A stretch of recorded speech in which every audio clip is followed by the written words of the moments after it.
अभी जो सरकारी विज्ञापन ब्रेक पे दिखाया हमने, इसके आखिर में एक लाइन लिखी आती है कि समग्र विकास का है सपना अपना पूरा, समग्र विकास का है सपना अपना पूरा होगा शहीदों का सपना, ऐसा कुछ करके।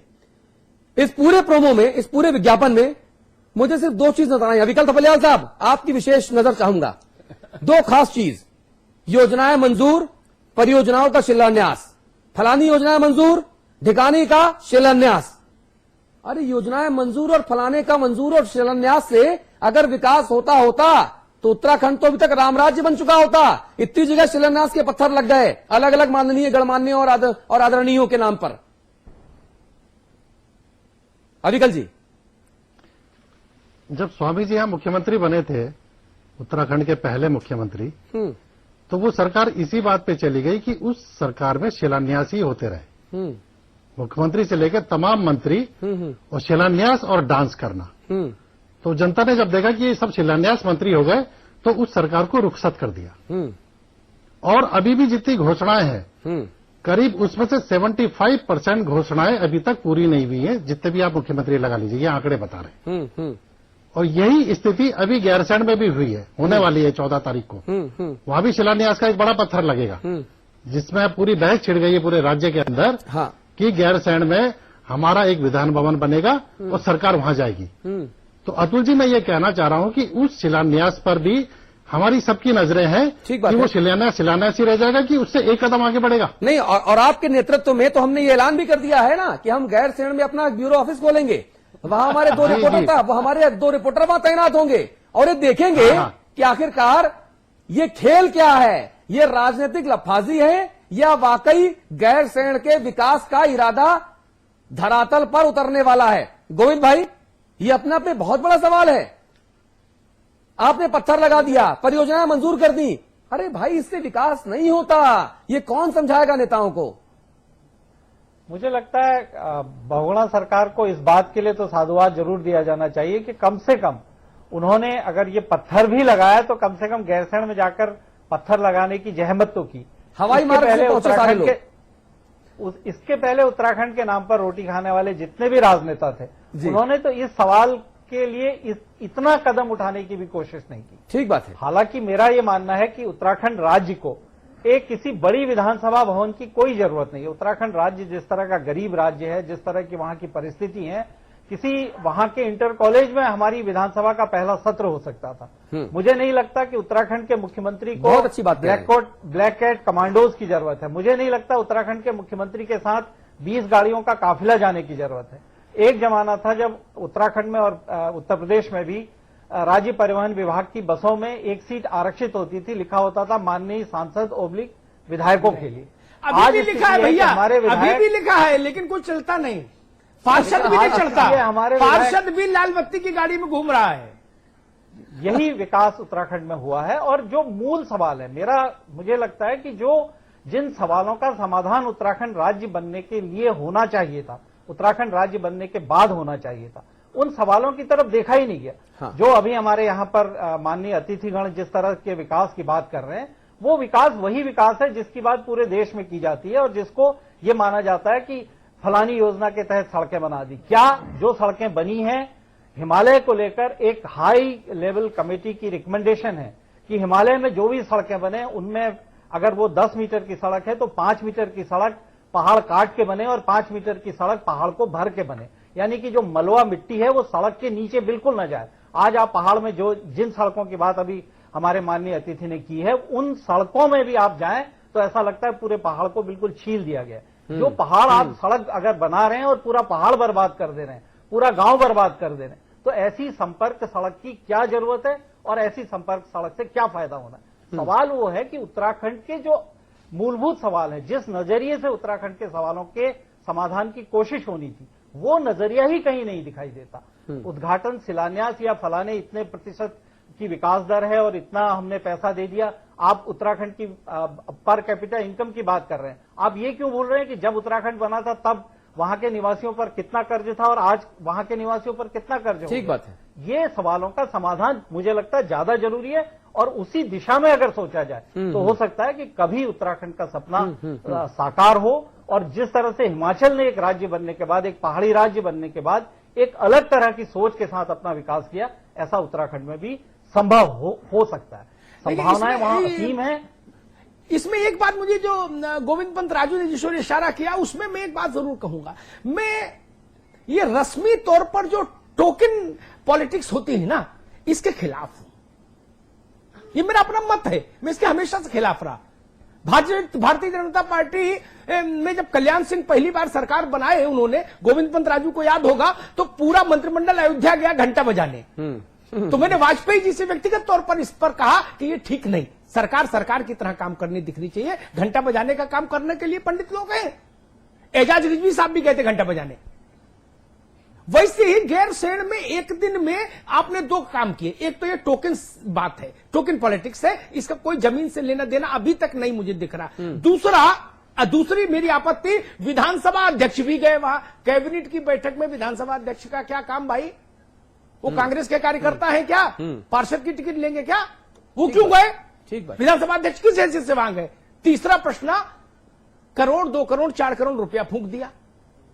जैसे विक्रम चलते हैं ना हजरतगंज से और विधानसभा तक के लिए भैया गोविंद पंत जी, वैसे आपने चौपर दौड़ा दिए, हेलीकॉप्टर दौड़ा दिए गैरसैंण के लिए। तो उतने पैसे में अगर आप 4 स्कूल बनवा देते पहाड़ी इलाके में, वहां मास्टर तैनात कर देते, 4 प्राथमिक चिकित्सा केंद्र वहां फंक्शनल कर देते, तो ज्यादा ठीक होता। अरे भाई, काजू खाना है तो देहरादून में खा लो, गैरसैंण में क्यों खाएंगे? ढुलाई ज्यादा लगती है। जितना ऊंचाई पे खाएंगे जाके उतना ज्यादा पैसा लगेगा एक शेकर का। वो पैसा तो जनता का है। ठीक बात है। मैं इस तरह के सिंबॉलिक उस पॉलिटिक्स के खिलाफ हूं। अग्रवाल साहब कुछ टिप्पणी देना चाहेंगे?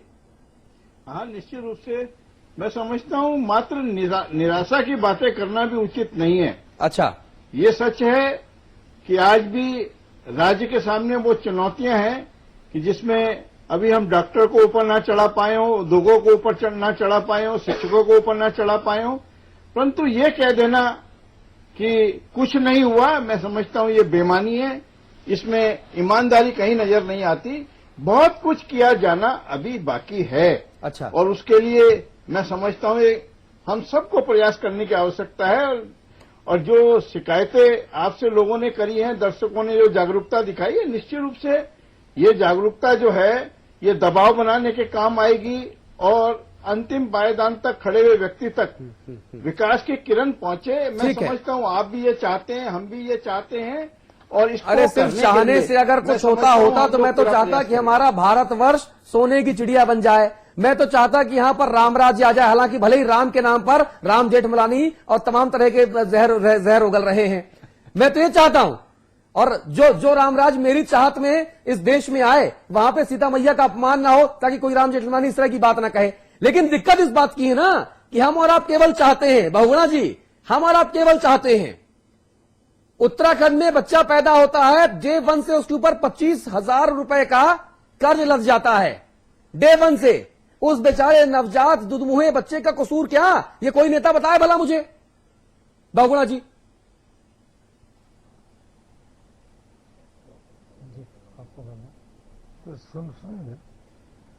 मैं आपका सवाल ठीक से सुन नहीं पाया, लेकिन जो मैं समझा हूं, मैं उसके हिसाब से कह रहा हूं कि अभी जो बात आ रही थी कि शिलान्यास और उद्घाटन जो जिस ढंग से हो रहे हैं, तो शिलान्यास तो मैं खराब नहीं मानता हूं, क्योंकि जब शिलान्यास होगा तब काम होगा। हाँ। कोई बात नहीं, एक होता है, ये परंपरा आज से नहीं बहुत पहले से चली आ रही, शिलान्यास होते हैं। लेकिन सवाल ये है कि उन शिलान्यास पे काम तो हो कि उद्घाटन की भी नौबत आए।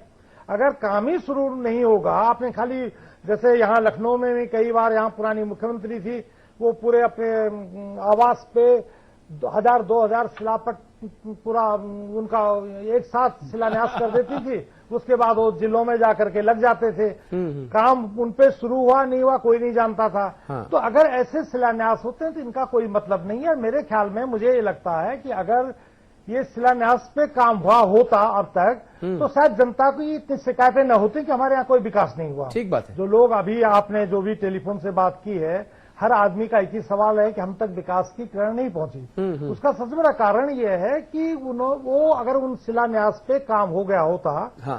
तो काफी लोगों को संतुष्टि होनी चाहिए थी। जी। अब प्रदेश में है, जैसे तिवारी जी का आपने कहा कि नारायण तिवारी उत्तर प्रदेश में विकास पुरुष माने जाते थे और बड़ी भारी उम्मीद उनसे ये थी कि उत्तरांचल चले गए, उत्तराखंड में चले गए हैं तो वहां पर वो विकास का एक बिल्कुल एकदम पूरी बयार आ जाएगी पूरी विकास की, क्योंकि उनसे अपेक्षाएं थी। जब उत्तर प्रदेश इतने जैसे बड़े राज्य में उनको ख्याति मिली हुई थी तो उत्तराखंड में उनको ये और अच्छे ढंग से कर सकते थे जी।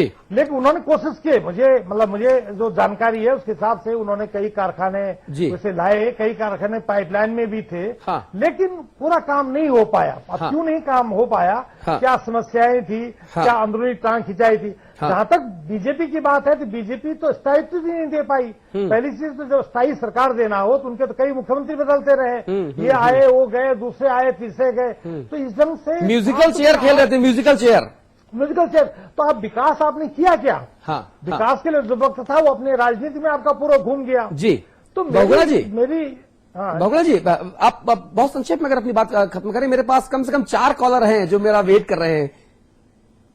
नहीं ठीक है, मैंने बात खत्म कर दी। मैं अच्छा। कह रहा हूं कि अगर जो आपने शिलान्यास किए हैं अगर हाँ, उन पे हाँ। आप काम शुरू कर दें हाँ। तो लोगों का भला होगा, लोगों की शिकायत आपसे रहेगी भी नहीं। ठीक बात है। हमारे साथ अभी 3 कॉलर हमारे साथ दिख रहे हैं मुझे। अरविंद जी हैं, हिमालय जी हैं और ओम प्रकाश जी हैं। अरविंद भाई, मैं माफी चाहूंगा, काफी देर से आपको इंतजार करवा रहा हूं, अपनी बात कहिए जल्दी से प्लीज। ये भाजपा और कांग्रेस के नेता बैठे हैं और ये बार बार ये बात कर रहे हैं कि सड़क को ये विकास मान रहे हैं। तो मैं ये कहना चाहूंगा इनसे कि जो इन्होंने सड़कों का नेटवर्क पहाड़ों में बनाया है, विकास की बात जोते जोते इन्हीं सड़कों से होते हुए लोग मैदानी इलाकों में चले गए और विकास के नाम पे आज भी हमारे पास गिनाने के लिए कुछ भी नहीं है। जी हाँ जी। हिमालय जी, अपनी बात कहिए प्लीज। हिमालय टिहरी से हमारे साथ जुड़े हैं। हिमालय हमारे साथ हैं आप? शायद नहीं है। ओम प्रकाश जी, अपनी बात कहिए। हाँ सर, मैं बोलना चाह रहा हूँ, मैं कोटद्वार से बोल रहा हूँ सर जी। सर मैं ये चाह रहा हूँ, ये दोनों पार्टियां बोली ना, बीजेपी और कांग्रेस वाले जो बोल रहे हैं कि हमने उत्तराखंड का विकास किया है। हाँ। पर इन्होंने उत्तराखंड का विकास नहीं किया बल्कि विनाश किया, विनाश की कगार में भेज दिया इन्होंने। और गढ़वाली भाषा में बोलते हैं कि उत्तराखंड, इन्होंने उत्तराखंड नहीं बनाया कि वो उत्तराखंड को उत्तराखंड यानी कि खत्म कर दिया है। ये जो है बिना विकास की बात कर रहे हैं, इन्होंने विनाश ही किया है, विकास तो कुछ भी नहीं किया है। जी ठीक है। मुकेश हमारे साथ एक और कॉलर जुड़ रहे हैं। मुकेश भैया, स्वागत है आपका, अपनी बात कहिए। हाँ नमस्ते सर, मैं चमोली से बात कर रहा हूँ गोपेश्वर से। मैं ये बताना चाहता हूँ कि यहाँ पे 98 और 97 में हम पढ़ते थे स्कूलों में, और आज जो हमारे बच्चे स्कूल में पढ़ रहे हैं सेम सिचुएशन है। वही बौद्धिक स्तर उनका भी है और वही बौद्धिक स्तर तब के बच्चों का भी था। हाँ। तो जो रावत जी कह रहे हैं या अग्रवाल जी जो कह रहे हैं विकास हुआ है, हाँ। तो वो विकास अगर इन्होंने कहा था कि स्कूलें हमने खोल दी है। ठीक बात है। भानु रावत हमारे साथ हैं। भानु, अपनी बात कहिए, देहरादून से हमारे साथ जुड़ रहे हैं। नमस्कार। नमस्कार भाई साहब। मैं दोनों पार्टियों के प्रतिनिधि से पूछना चाहता हूँ, एक तो ये राज्य आंदोलनकारियों से बहुत दूरियां क्यों बना के रखते हैं? हमने लगातार 12 साल से एक डिमांड करी है कि राज्य आंदोलनकारी के शहीदों को, जिनके चित्र जो है विधानसभा सचिवालय की गैलरी में लगाए गए, आज तक इन्होंने किसी ने भी मुड़ के नहीं पूछा कि भैया कभी लगने चाहिए, या कोई ऐसी घोषणा कभी नहीं कर पाए। ठीक है। सुरेंद्र हैं चमोली से। सुरेंद्र जी, अपनी बात कहिए।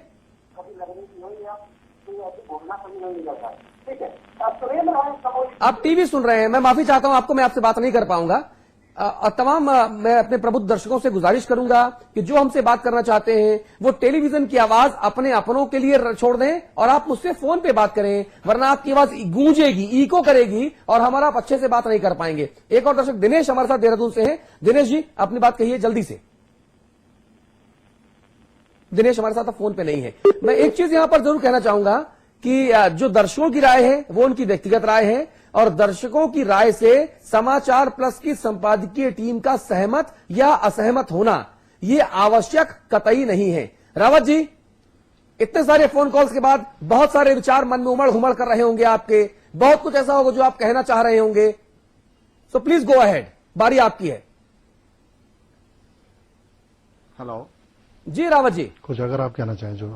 हेलो, मैं अतुल जी कहना चाहता हूं कि राज्य के विकास के लिए केवल किसी एक पक्ष को दोष देना ये उचित नहीं होगा। अच्छा, दूसरी बात मैं कहना चाहता हूं कि राज्य के विकास के लिए हम सबका, क्योंकि नेता भी पब्लिक में से ही आता है, किसी घर से आता है, लेकिन नेता बनते ही वो आम से खास हो जाता है। आज के दौर में वही सबसे बड़ा है जो किसी और के कांधे पर खड़ा है, कांधा ढूंढने लगता है नेता, और इसीलिए जो जनता है वो फिर फोन में इस तरह की भाषा का इस्तेमाल करती है। दिक्कत यहां पर है, मुझे लगता है। जो अपवाद हो सकता है, हर किसी को अगर आप एक तराजू पे तोलना चाहेंगे तो ये बिल्कुल उचित नहीं होगा। नहीं, मैंने एक तराजू पे नहीं तोल रहा, मैं तो जनता की भावनाओं को सरल शब्दों में आप तक प्रेषित कर रहा हूं। त्रिवेंद्र जी, मैं तो कोई तराजू रखता ही नहीं। जनता के तराजू पर जो रीडिंग आती है ना, वो आपको सुना देता हूं। हम कोई तराजू नहीं रखते, माफ करिएगा अमिताभ जी। जनता के तराजू में डिजिटल तराजू हो गया आजकल, डिजिटल, उसमें जो रीडिंग आती है ना, अब आटा चक्की वाला तराजू नहीं रहा, कांटे वाला, अब तो डिजिटल है। तो जो दिखता है वो हम आप पर निवेदन कर देते हैं कि भाई त्रिवेंद्र जी, अग्रवाल जी, ये जनता बोल रही है, आप उत्तर दे दीजिए। नहीं, बिल्कुल ठीक है। मैं ये कहना चाहता हूं और आपसे भी कहना चाहता हूं, प्रदेश की जनता से भी कहना चाहता हूं कि जब सब लोग ये विचार करेंगे कि हमको राज्य के विकास में मैं क्या योगदान कर सकता हूं, तो निश्चित रूप से जो सपना राज्य निर्माण के लिए हमने संजोया, यानी सरकारों से, जनप्रतिनिधियों से सवाल पूछे ही ना, सवाल पूछा ही ना जाए, और जो सवाल पूछे उससे बोलो भाई तुमने कितना विकास किया पहले बताओ, तब फिर मैं बताऊंगा। ये तो अमिताभ जी, हमने इस तरह की कोई बात नहीं की है। त्रिवेंद्र जी, एक बात कहूं, अपनी तरफ से सवाल खड़े नहीं, ऐसा नहीं, कतई नहीं। आप नहीं, आपका हम दिल से सम्मान करते हैं। एक बात कहूं, इस बात से मैं थोड़ी असहमति रखता हूं हुजूर जी। जनता और शासन का संबंध मैं कैसे व्याख्यायित करता हूं वो मैं एक बार बताता हूं। जनता ट्रेन की डब्बे है और सरकार इंजन है। इंजन चीजों को गाइड करेगा है। अब इंजन में जो ड्राइवर है वो तो सो जाए और जनता से कहे आप ट्रेन में क्या योगदान कर रहे हैं बताइए, ट्रेन चलाने में। सही, तो जनता क्या योगदान करेगी? अरे भाई, स्विच आपके पास, बटन आपके पास, एक्सीलेटर आपके पास, गियर आपके पास, ऑटो ब्रेक आपके पास। जो C7 बोगी में बैठा है पीछे सबसे, वो क्या योगदान करेगा? ऐसा है कि लोकतंत्र में जो गियर है, जो हैंडल है, जो ब्रेक है, वो जनता के हाथ में होता है। मालिक 5 साल में एक बार, हो सकता है 5 साल में एक बार ड्राइवर पर हो, नहीं, लेकिन 5 साल में एक बार त्रिवेंद्र जी, सब कुछ होता है। अब एक बात आपसे कहूं, आप और अग्रवाल साहब, मतलब बीजेपी और कांग्रेस दोनों जानते हैं जनता को कि भाई तू कहां तक खेलेगी, क्या कर लेगी। अरे हमसे नाराज होगी तो हमारे बगल वाले भाई कोई तो सौंपेगी सत्ता, और फिर जब इनसे नाराज होगी तो हमको देगी। कहां जाएगी जनता? ये जो भाव है, तीना फैक्टर जो है पॉलिटिक्स का, उत्तराखंड ने, उसने भी उत्तराखंड के शासन को डिफंक्ट किया, राजनेताओं को अहंकारी बनाया। अच्छा विकल भाई, एक सवाल मैं यहां पर जरूर पूछना चाहूंगा, यूकेडी का जिक्र जरूर करना चाहूंगा। राज्य, पृथक राज्य बनाने के लिए सबसे ज्यादा संघर्ष यूकेडी ने किया, शहादत सबसे ज्यादा आम लोगों ने दी। यहां पर बड़ा सवाल यह हुआ कि आज वही यूकेडी खंड खंड हो गई है, सत्ता से कोसों दूर चली गई है। इसकी वजह, महत्वपूर्ण वजह क्या? जनता से कनेक्ट ना हो पाना, क्या सत्ता लोलुपता और अवसरवादिता की राजनीति करना? देखिए, यूकेडी मैं मानता हूं कि देश का पहला ऐसा क्षेत्रीय राजनीतिक दल है कि जिसकी डिमांड पर या जिसके संघर्ष पर हाँ, एक अलग राज्य बना। ठीक है। और जब पहला चुनाव हुआ तो जनता ने उसे नकार दिया। हाँ, पहले चुनाव में इन्हें 4 सीट मिली, दूसरे में 3 और अब एक। हाँ, और जो 17 में आएगा मुझे लगता है उसमें एक 0 इन्हें मिलेगा। तो ये इन लोगों का जो संघर्ष था या जो इनके अंदर शक्ति थी जुझारूपन की, वो खत्म हो गई यूकेडी के अंदर। खासतौर से इनके जो चंद 4-5 छत्रप नेता थे, इनको ये लगा कि हमारी नया राज्य बना है, सरकार आई, क्यों ना इसका मलाई काटी जाए। तो इन्होंने बीजेपी गवर्नमेंट को भी समर्थन दिया, ये कांग्रेस के झूले में भी झूले, और अभी भी इनके एक जो विधायक है, जो मंत्री हैं, ये कांग्रेस के साथ है। तो इनका हाल ठीक वैसा ही हुआ जैसे असम में युवा छात्र आंदोलन के बाद जो सरकार आई। ठीक है, ठीक बात है, ठीक वैसा ही हाल इनका हुआ है। और अगर ये एकजुट होते, इनके खंड खंड सबको पता है कितने हुए हैं। हाँ। अगर ये एकजुट होते हाँ। तो भाजपा और कांग्रेस पे एक नकेल कसने का काम करते। हाँ, इनके अंदर जो बिखराव हुआ, जो टूटन हुई छोटे से लाभ के लिए, छोटे से फायदे के लिए, उससे कांग्रेस और भाजपा जैसी मगरमच्छ पार्टियों को बड़ा फायदा हो गया। और उन्होंने, दोनों दलों ने समय समय पर इनके नेताओं को निगल लिया। आज ये दोनों दल इनके बड़े बड़े नेताओं को अपने पेट में रखे हुए हैं। जी। अविकल जी, बहुत सारी समस्याओं को हमने डिस्कस किया। अब इस वक्त जो है वो केवल वक्त इस चीज का है कि हम सॉल्यूशन की तरफ आगे बढ़े। अग्रवाल साहब, बहुत देर से आप खामोश बैठे हैं। हालांकि जिम्मा मौजूदा सरकार के पार्टी के, कांग्रेस पार्टी के प्रवक्ता होने के नाते शायद इस पैनल में सबसे ज्यादा आपका है। सोल्यूशन क्या है? सोल्यूशन मैं पार्टी को डिफेंड करने नहीं आया हूं, मात्र नहीं, मैं सोल्यूशन पूछ रहा हूं। नहीं, ये अच्छी बात है और ये आपने अच्छी बात है। कही थी जी। पार्टी को डिफेंड मत करिए, लेकिन कुछ वो फाइंडिंग्स दीजिए। फाइंडिंग निश्चित रूप से मैंने पहले भी आपसे निवेदन किया, स्पष्ट कहा कि उद्योगों का पहाड़ पे ना चढ़ा पाना, डॉक्टरों को पहाड़ पर नहीं चढ़ा पाना, शिक्षकों को पहाड़ पर नहीं चढ़ा पाना, पहाड़ के पलायन को ना रोक पाना, रोजगार के अवसर। अरे नेता कौन से पहाड़ पर हैं? जो पहाड़ी नेता थे वो भी देहरादून में आ गए, बड़ी बड़ी कोठी बना ली। ये सब चुनौतियां हमारे सामने है। हाँ। और इन सब चुनौतियों का हल निश्चित रूप से खोजा जाना चाहिए। और जिस प्रकार से जागरूकता अब जनता में है, मीडिया की नजर हम पर है, हाँ। मुझको नहीं लगता कोई भी सरकार, कोई भी नेता ठीक है, अब जनता के आदेश की इतनी अवहेलना कर पाएगा। जी। मैं तो स्वयं एक आंदोलनकारी हूं। राज्य निर्माण में कई बार जेल और लाठी डंडे खाने का मुझे सौभाग्य प्राप्त हुआ है। जी। निश्चित रूप से अपने पार्टी में हम ये निरंतर दबाव बनाए हुए हैं कि ये जो पलायन है पहाड़ का, ये रुकना चाहिए, रोजगार के अवसर आने चाहिए, उद्योगों को पहाड़ पर चढ़ना चाहिए, अच्छी शिक्षा, अच्छे स्वास्थ्य सेवाएं पहाड़ में मिलनी चाहिए। निश्चित रूप से ये हमारा निरंतर दबाव रावत जी, अपनी सरकार का भी है और पहले कार्यकर्ता के रूप में भाजपा रावत जी निरंतर दबाव बनाए रखा। निश्चित रूप से ईमानदारी से दबाव को बनाए रखेंगे। ठीक है अग्रवाल साहब, आप जब निश्चित रूप से शब्द बोलते हैं तो मुझे बहुत अच्छा लगता है। मेरा तकिया कलाम है हुजूर। नहीं, इसीलिए मैं बोल रहा हूं, मुझे बहुत अच्छा लगता है। ये भी बोले कि निश्चित रूप से अब घोटाले नहीं होंगे। रावत जी, सोल्यूशन क्या है? जी, हेलो, सॉल्यूशन क्या है? हाँ, सॉल्यूशन ये है कि सबसे पहली चीज, एक तो जो उच्च स्तर का जो भ्रष्टाचार है, चाहे वो राजनीतिक हो, चाहे ब्यूरोक्रेसी में हो, या अन्य किसी तरह का कोई भ्रष्टाचार है, उस पर हम सबको ठीक होना होगा। ना नौमन तेल होगा, ना राधा नाचेगी। चलिए दूसरा पॉइंट बता दीजिए।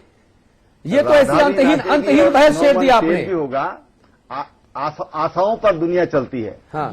और अगर हम लोग, भ्रष्टाचारी भी यही कहते हैं, भ्रष्टाचारी भी यही कहते हैं कि साहब पैसे लेने की वजह से अंदर गए हैं, पैसे देकर बाहर आ जाएंगे। उनको भी आशा है इस चीज की। हमारा अतुल जी ये कहना है कि हमेशा जो नकारात्मक सोच से हम विकास नहीं कर सकते हैं। विकास के लिए सकारात्मक सोच होना जरूरी है।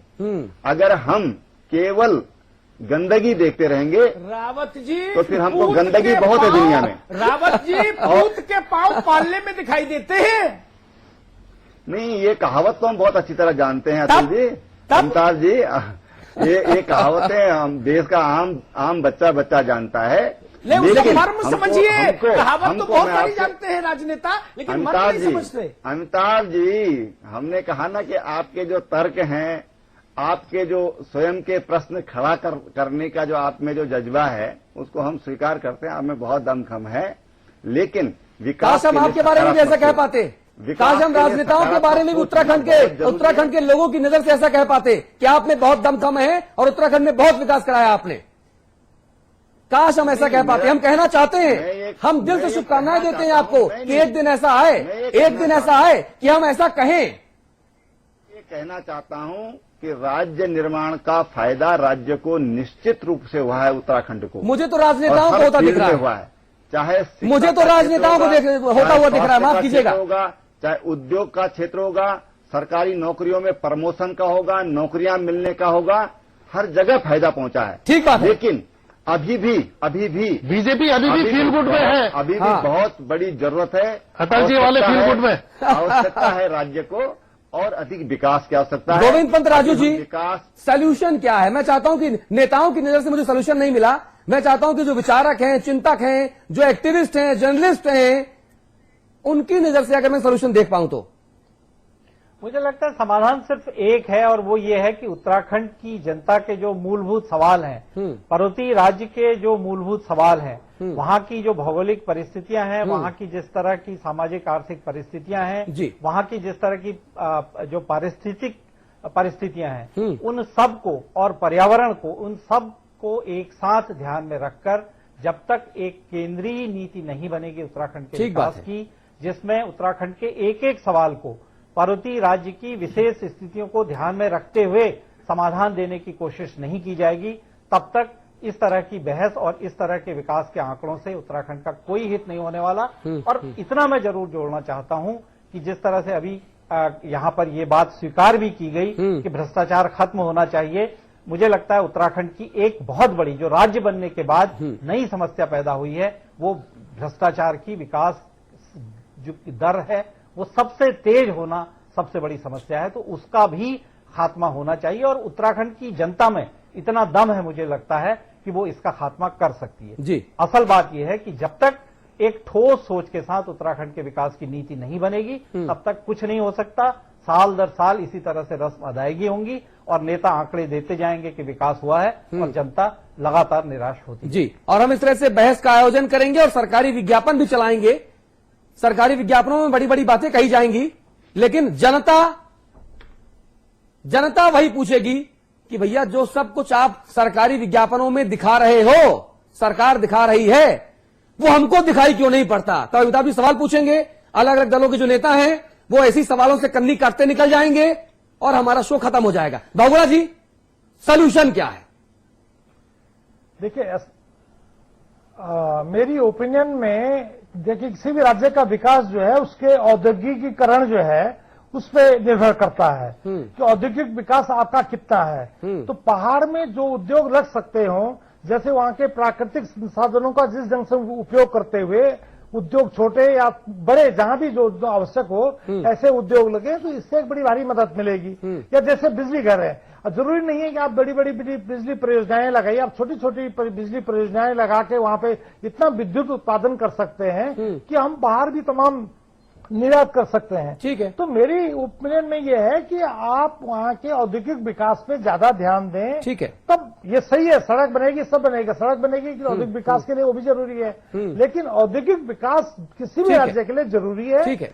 चाहे वहां के संसाधन कैसे भी हो। ठीक है। अविकल जी, बहुत संक्षेप में 30 सेकंड, सबसे कम वक्त आपके पास है मेरे हिसाब से। मैं सिर्फ एक ही बात कहूंगा जी कि अगर हमारा राजनीतिक नेतृत्व ईमानदार हो, उसके अंदर दृढ़ इच्छा शक्ति हो, और कुछ कर गुजरने की तमन्ना हो, तो ये जितनी भी बातें अभी इस पूरी चर्चा में आई हैं सुबह से लेकर शाम तक, जितनी भी हमारे मुद्दे आए हैं, जन समस्याएं आई हैं, वो अपने आप हल होती चली जाएंगी। सवाल साख का है, जो मैंने शुरू में भी कहा, यहीं से मैं अपनी बात भी खत्म करूंगा कि हमारे नेता अपनी साख को बचाए रखें। अपनी साख को बचाएंगे तो उत्तराखंड की साख भी बचेगी और हम आगे बढ़ेंगे। अमिताभ जी, क्या 9 मन तेल होगा? क्या राधा नाचेगी? इस बार तो नचा दीजिए कम से कम। देखिए, मैं 3-4 बिंदु आज सुबह से और अभी तक की बहस को कंक्लूड करने में मैं 3-4 बिंदु उठाऊंगा। एक बात, मैं इस बात से कतई सहमत कभी नहीं हुआ पूरे 25 साल के करियर में कि कोई दरोगा मुझसे ये कहे कि अपराध पर अंकुश लगना चाहिए।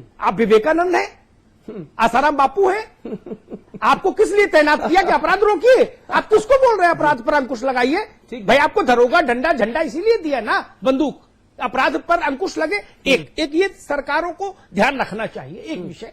दूसरा, अब जो बात आई कि समाधान कहां हो, विकास का पहिया कैसे तेज घूमे, मैं रावत जी से सहमत हूं, अग्रवाल साहब से सहमत हूं, विकास तो हो रहा, लेकिन इस टिप्पणी के साथ सहमत हूं कि वह विकास प्रकृतिजन्य विकास है। उतना विकास तो आदमी मानव का स्वाभाविक गति से होता है, उसमें सरकार का बहुत क्रेडिट नहीं।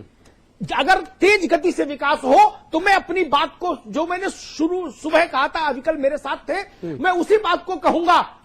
एक तो ये तर्क मत बार बार दिया जाए उत्तराखंड में कि वन क्षेत्र। प्रश्न खड़ा करने का जो आप में जो जज्बा है उसको हम स्वीकार करते हैं, आप में बहुत दमखम है, लेकिन विकास हम आपके बारे में कैसे कह पाते? काश हम राजनेताओं के बारे में भी उत्तराखंड के लोगों की नजर से ऐसा कह पाते कि आप में बहुत दमखम है और उत्तराखंड में बहुत विकास कराया आपने।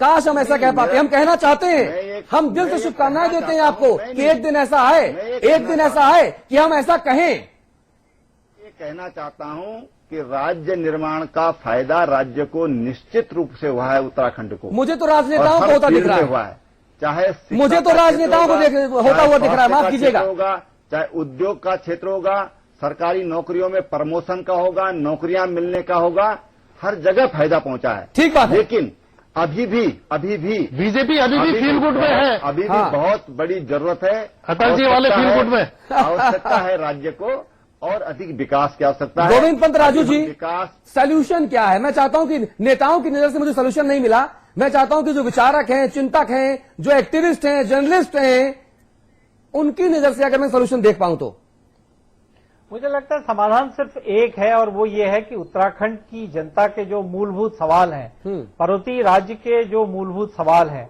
वहां की जो भौगोलिक परिस्थितियां हैं, वहां की जिस तरह की सामाजिक आर्थिक परिस्थितियां हैं, वहां की जिस तरह की जो पारिस्थितिक परिस्थितियां हैं, उन सब को और पर्यावरण को, उन सब को एक साथ ध्यान में रखकर जब तक एक केंद्रीय नीति नहीं बनेगी उत्तराखंड के विकास की, जिसमें उत्तराखंड के एक एक सवाल को पर्वतीय राज्य की विशेष स्थितियों को ध्यान में रखते हुए समाधान देने की कोशिश नहीं की जाएगी, तब तक इस तरह की बहस और इस तरह के विकास के आंकड़ों से उत्तराखंड का कोई हित नहीं होने वाला। और इतना मैं जरूर जोड़ना चाहता हूं कि जिस तरह से अभी यहां पर यह बात स्वीकार भी की गई कि भ्रष्टाचार खत्म होना चाहिए, मुझे लगता है उत्तराखंड की एक बहुत बड़ी जो राज्य बनने के बाद नई समस्या पैदा हुई है, वो भ्रष्टाचार की विकास जो दर है वो सबसे तेज होना सबसे बड़ी समस्या है, तो उसका भी खात्मा होना चाहिए। और उत्तराखंड की जनता में इतना दम है, मुझे लगता है कि वो इसका खात्मा कर सकती है जी। असल बात यह है कि जब तक एक ठोस सोच के साथ उत्तराखंड के विकास की नीति नहीं बनेगी, तब तक कुछ नहीं हो सकता। साल दर साल इसी तरह से रस्म अदायगी होंगी और नेता आंकड़े देते जाएंगे कि विकास हुआ है और जनता लगातार निराश होती जी। और हम इस तरह से बहस का आयोजन करेंगे और सरकारी विज्ञापन भी चलाएंगे। सरकारी विज्ञापनों में बड़ी बड़ी बातें कही जाएंगी, लेकिन जनता वही पूछेगी कि भैया जो सब कुछ आप सरकारी विज्ञापनों में दिखा रहे हो, सरकार दिखा रही है, वो हमको दिखाई क्यों नहीं पड़ता? तो अमिताभ भी सवाल पूछेंगे। अलग अलग दलों के जो नेता हैं वो ऐसी सवालों से कन्नी काटते निकल जाएंगे और हमारा शो खत्म हो जाएगा। बहुगुणा जी, सोल्यूशन क्या है? देखिए, मेरी ओपिनियन में देखिए, किसी भी राज्य का विकास जो है उसके औद्योगिकीकरण जो है उस पर निर्भर करता है कि औद्योगिक विकास आपका कितना है। तो पहाड़ में जो उद्योग लग सकते हो, जैसे वहां के प्राकृतिक संसाधनों का जिस ढंग से उपयोग करते हुए उद्योग छोटे या बड़े जहां भी जो आवश्यक हो ऐसे उद्योग लगे, तो इससे एक बड़ी भारी मदद मिलेगी। या जैसे बिजली घर है, जरूरी नहीं है कि आप बड़ी बड़ी बिजली परियोजनाएं लगाइए, आप छोटी छोटी बिजली परियोजनाएं लगा के वहां पे इतना विद्युत उत्पादन कर सकते हैं कि हम बाहर भी तमाम निर्यात कर सकते हैं। ठीक है। तो मेरी ओपिनियन में यह है कि आप वहां के औद्योगिक विकास पे ज्यादा ध्यान दें। ठीक है। तब ये सही है, सड़क बनेगी, सब बनेगा, सड़क बनेगी कि औद्योगिक विकास के लिए वो भी जरूरी है, लेकिन औद्योगिक विकास किसी भी राज्य के लिए जरूरी है। ठीक है, चाहे वहां के संसाधन कैसे भी हो। ठीक है। अविकल जी, बहुत संक्षेप में 30 सेकंड, सबसे कम वक्त आपके पास है मेरे हिसाब से। मैं सिर्फ एक ही बात कहूंगा जी कि अगर हमारा राजनीतिक नेतृत्व ईमानदार हो, उसके अंदर दृढ़ इच्छा शक्ति हो और कुछ कर गुजरने की तमन्ना हो, तो ये जितनी भी बातें अभी इस पूरी चर्चा में आई हैं सुबह से लेकर शाम तक, जितनी भी हमारे मुद्दे आए हैं, जन समस्याएं आई हैं, वो अपने आप हल होती चली जाएंगी। सवाल साख का है, जो मैंने शुरू में भी कहा, यहीं से मैं अपनी बात भी खत्म करूंगा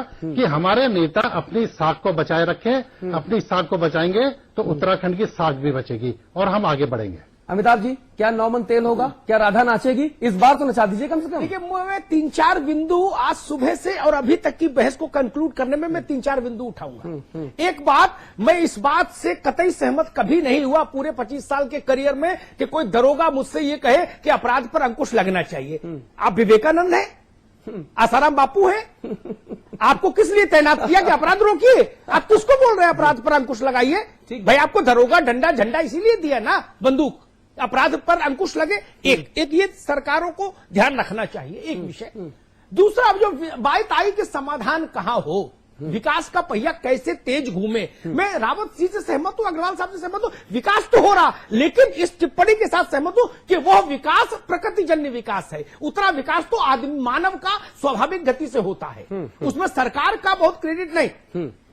अगर